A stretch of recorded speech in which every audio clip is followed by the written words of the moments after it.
Hello, this video is going to go over the strategy pattern. To explain the pattern, first, let's go over maybe we have an e-commerce platform.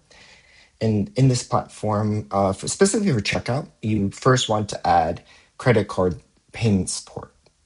This is at first, we just add like a if statement. If we want to later add on support for PayPal, maybe we have to add more of a check here into the payment for checkout. If we want to add bank transfer, we're going to have to add additional conditional checks and then crypto and then buy now, pay later. If we look at that payment method block that we're accounting for all of these different scenarios and contexts, it becomes really complicated and convoluted. And if we add another payment, such as some like cash or in-store, it becomes even more and more complex and more connected together. In that case, we don't want to create this large mess. We can use this strategy pattern to isolate each of these different payments. We can swap those algorithms when the client can specifically pick the method. We don't have to go through the class. We're going to look at the problem to make sure this is like making a little bit more sense.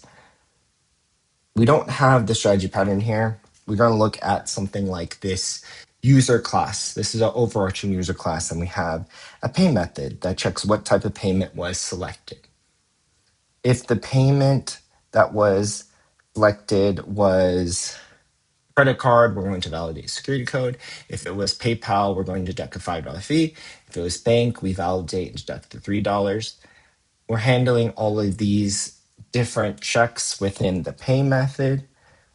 If we want to add some other testing here, specifically on the credit cards, on the credit card one, on the PayPal one, since we're branching here, it becomes hard and becomes difficult in testing specifically for that method, since it's integrated with the user pay method.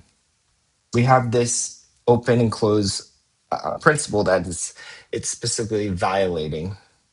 The class is never closed for modification because it has to change every time a new algorithm appears. So if we have to add a new method, we're going to always have to edit this class every time.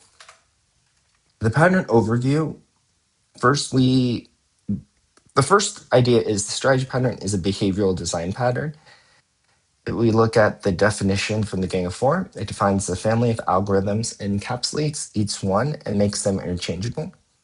The strategy makes the algorithm vary independently from the clients that use it. Behavioral patterns are about communication. This means that we're trying to have the objects collaborate together to divide responsibilities. The strategy is the canonical example. Instead of the context that knows how to do everything, you give just the context a reference to a helper object. This is the strategy, and then the context just delegates to that. Here we have the structure diagram for our demo. And if we look at the structure, there's 3 different roles that we have. The first one is the strategy interface. This declares the operation every concrete algorithm must implement. Next, we have the context. It holds a reference to the strategy and it delegates the work to it. We look at the concrete strategies. These are the actual implementations. So each one encapsulates a different algorithm behind the same interface. Here we have a payment example. So payment example, we have the payment is a strategy interface, user is the context, and the 3 payments are credit card payment, PayPal payment, and bank payment. Those are the concrete strategies that we have. The first participant is the payment. This is the strategy interface. The payment is defined, it's defined in the code here. It's very simple. It just has one method, and it's just pay, which takes the user class. Every payment method in the system will implement this. The return value is only the user's new balance after fees have been deducted, or 0 if the check fails and the payment is blocked. The single method signature is why it's so interchangeable. The user context will not care what concrete class is talking to. It just needs to only be able to implement the payment, which it can be swapped into.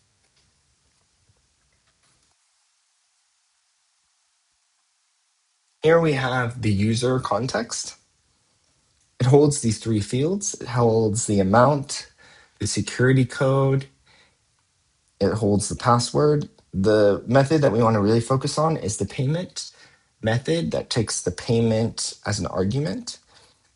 Here, it will pass itself to whatever strategy it receives.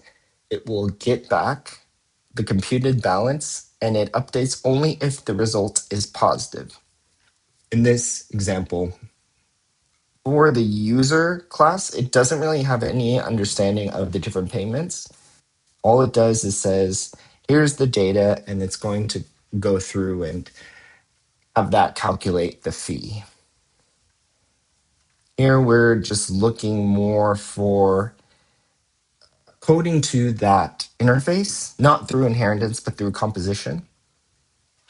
We're not creating another user, like a credit card user for each payment. We just have one user only, and they're going to take all of those different payments themselves. Here we have the concrete strategies. The three concrete strategies that we have, the first one is the credit card payment.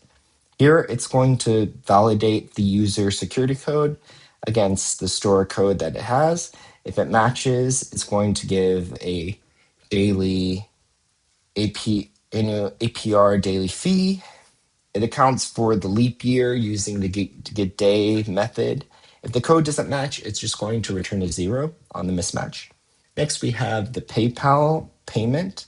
This is just very simple. There's no credential checks. It just is a $5 flat fee every time.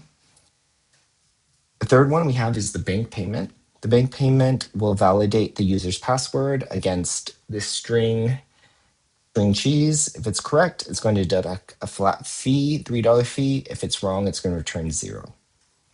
If we look at all these three different payments, algorithms, strategies, they don't know anything about each other. They don't know anything about the UI. They don't know anything about what the user is doing. So these are independent, self-contained algorithm. Here we have the payment interface.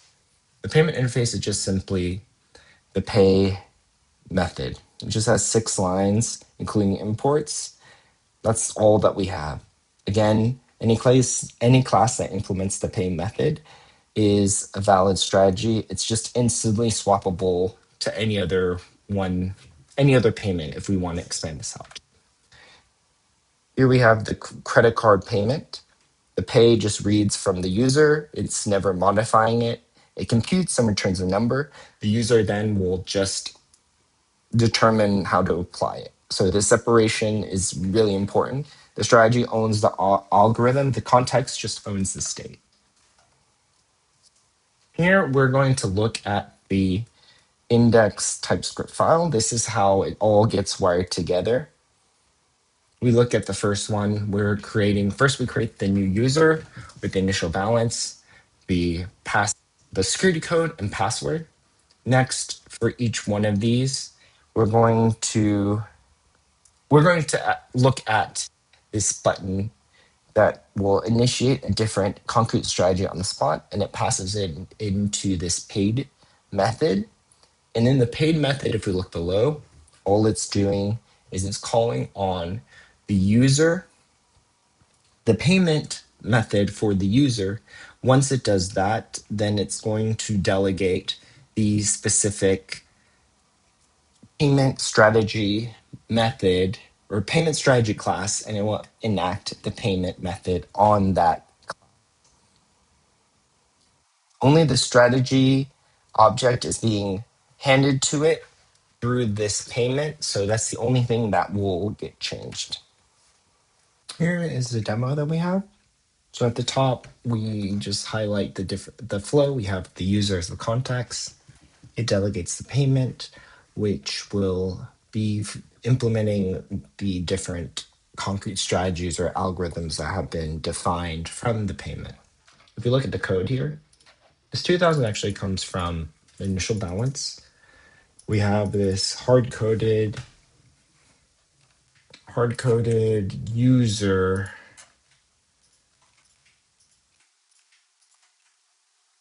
You have this hard-coded security code, a password, and these are only important in the individual strategies.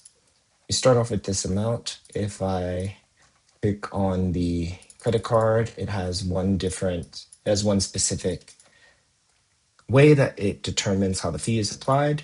This one is just the flat fee. We have the bank transfer that's a flat fee too. So then from these three, we see that they're all performing different algorithms for the payment.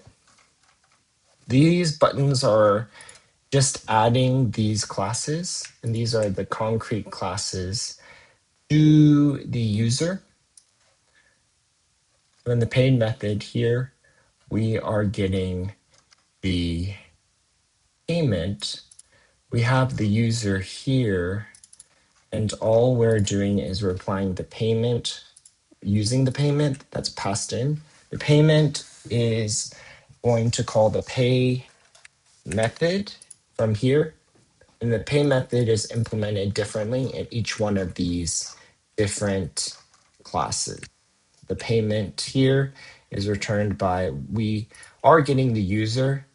We have this relationship between the two.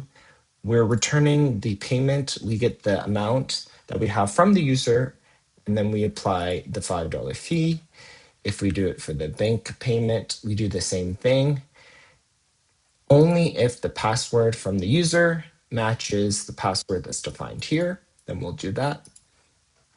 It's important to understand that we're not coding anything in this method for the user, for the context here. We are only just passing in the payment, which is the different interface strategies here, to apply the payment that we want to have for the user. The payments themselves can get back information from the user as needed, but we won't have to modify the user in any situation where we want to make any changes on those strategies themselves. For the strategy pattern, here we're going to look at when we want to use it.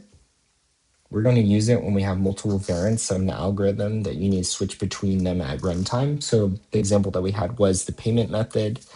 We could also use it for maybe sorting algorithms. Maybe there's a compression format, writing modes, tax rules. You want to have each algorithm independently testable without having to pull in the rest of the system. So you want to use it when you're adding new variants frequently, and you don't want to keep modifying an existing class every single time. Here we're going to talk about when we don't want to use it. We don't want to use strategy if we only just have one algorithm and there's no meaningful variants that are coming. If we use the strategy pattern in this situation, we're just adding indirection for no benefit, no gain. So you want to avoid it if the variants share so much of the internal state that it's just making them separate objects makes the code much more complex than less complex. This isn't like a plugin system. The strategy has all the algorithms that are known at the compile time. If we think about like a real world analogy, so here first we can think of a GPS navigation app. The route calculate changes based on the different modes. The mode could be driving, walking, cycling. The app is the context. Each mode is the strategy. The app will call some method like calculate route. It doesn't care which one it runs. It might just be driving, walking, or cycling, but it's always just going to perform the calculate route. The next one we have is a compression tool. We have like zip, the gzip, lz4. Each of these compression algorithms is a strategy, or format is a strategy. The file archiver is the context. The last one we have is the tax engine. Different jurisdictions have different tax rules. Each rule is a strategy object. The invoice is the context. We want to plug in the right tax strategy for the right country. Comparing this to other related patterns, the first one we want to look at is the template method. It uses a algorithm skeleton and it lets those parts vary. It uses inheritance. The skeleton lives in a base class. We have those subclasses override specific steps. Here, though, the strategy pattern is using composition. The whole algorithm is swapped out at runtime.